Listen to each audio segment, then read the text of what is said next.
Assalamualaikum warahmatullahi wabarakatuh. Terima kasih kami ucapkan kepada Dewan Juri yang telah mempersilahkan kami untuk mempresentasikan proposal penelitian kami dengan judul Simbolisme Islam dan Budaya Minangkabau dalam Motif Songket Pandai Sike, Perspektif Gen Z pada Masyarakat Setempat. Adapun latar dari penelitian kami adalah songket merupakan salah satu budaya warisan Nusantara. Songket bukan hanya dipakai untuk pakaian adat, tetapi songket juga bisa sebagai media mengekspresikan nilai-nilai luhur yang ada dalam masyarakat. Mengapa songket Pandai Sike dari Kabupaten Tanah Datar, Sumatera Barat yang kami ambil?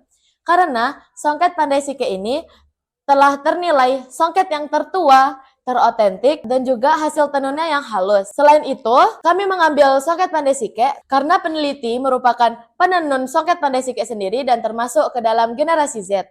Lalu, motif songket Pandai Sike itu sendiri memiliki beraneka ragam, mulai dari pucuk rabung, salok laka, kalok paku, dan sirih gadang. Semuanya memiliki filosofi yang amat dalam. Itulah yang membedakan motif songket Pandai Sike dengan songket-songket lainnya. Simbolisme Islam dan budaya Minangkabau. Songket muncul di dalam masyarakat yang memegang teguh falsafah, adat basandi syarak, syarak basandi kitabullah, yang berartikan adat dan budaya harus bersandarkan kepada syariat, syariat harus bersandarkan kepada kitab Allah. Selain itu, selain falsafah adat basandi syarak, syarak basandi kitabullah, Minangkabau juga memegang teguh falsafah alam takabang menjadi guru, di mana pepatah tersebut memiliki makna alam semesta diciptakan untuk dipelajari. Ini dapat kita kaitkan dengan surat Az-Zariyat ayat 20 yang berarti, dan di bumi diciptakan tanda-tanda kekuasaan Allah bagi orang-orang yang yakin. Dapat kita kaitkan alam takambang menjadi guru dengan Az-Zariyat ayat 20, yaitu alam semesta diciptakan dengan tanda-tanda kebesaran Allah untuk dipelajari oleh manusia. Lalu mengapa kami mengambil latar belakang Gen Z?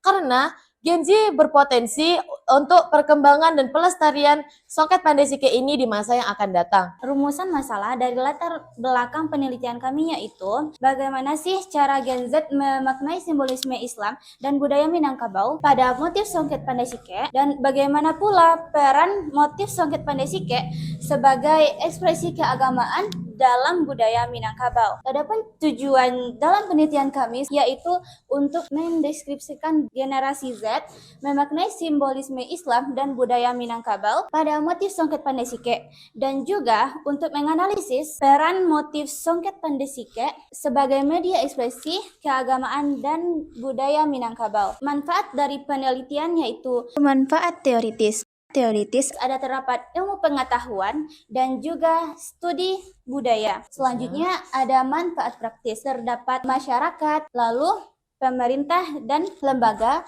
Selanjutnya ada industri kreatif, dan terakhir ada pariwisata. Kajian teori. Songket Pandai Sike bukan hanya kain hias, tetapi juga syarat makna, budaya, dan agama. Motif-motifnya mencerminkan falsafah Minangkabau yang berlandaskan ajaran Islam dan adat. Nilai-nilai ini diwariskan dari generasi ke generasi melalui simbol-simbol dalam songket. Penelitian ini menyoroti bagaimana generasi muda memaknai simbolisme tersebut di tengah perubahan zaman dan globalisasi. Tinjauan pustaka atau kajian terdahulu, terdapat beberapa kajian seperti Yulinar tahun 2018, lalu Bebestari tahun 2020 tentang makna songket Pandai Sike dengan simbolisme Islam.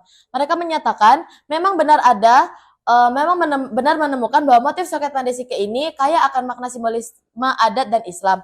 Lalu selanjutnya filosofi adat dan budaya Minangkabau yang dikutip oleh Hanani tahun 2013 melalui jurnal Unan menjelaskan bahwa adat Minangkabau ini memang mengandung sistem nilai yang fleksibel dan selalu terkait dengan ajaran Islam. Dan mengenai pemahaman Gen Z sudah dikaji oleh Tapscott tahun 2009 dalam bukunya berjudul Grow Up Digital, bahwa Gen ini adalah agen perubahan dan pelestarian budaya. Bedanya kajian dahulu dengan kajian sekarang, yang kami kaji sekarang adalah jika kajian atau tinjauan pustaka dahulu hanya membahas tentang simbolisme motif dan juga makna filosofis motif, budaya dan adat Minangkabau dan juga pemahaman Gen Z-nya, maka penelitian kami menggabungkan ketiga penelitian itu, yaitu makna songket itu sendiri, filosofi adat dan budaya Minangkabau, serta simbolisme Islam dan pemahaman Gen Z. Selanjutnya, kita lanjut ke metode riset. Yang pertama, jenis dan pendekatan riset. Kami menggunakan jenis penelitian kualitatif deskriptif dan juga pendekatan studi kasus etnografi. Lalu yang kedua, teknik dan alat pengumpulan data. Kami menggunakan teknik wawancara kepada penenun, pedagang, tokoh adat, dan juga Gen Z. Lalu untuk analisis data, kami menggunakan sistem sistematik dengan cara pengelompokan, simbolisme Islam, nilai kebudayaan, dan juga perspektif Gen Z. Sekian dari kami. Wassalamualaikum warahmatullahi wabarakatuh.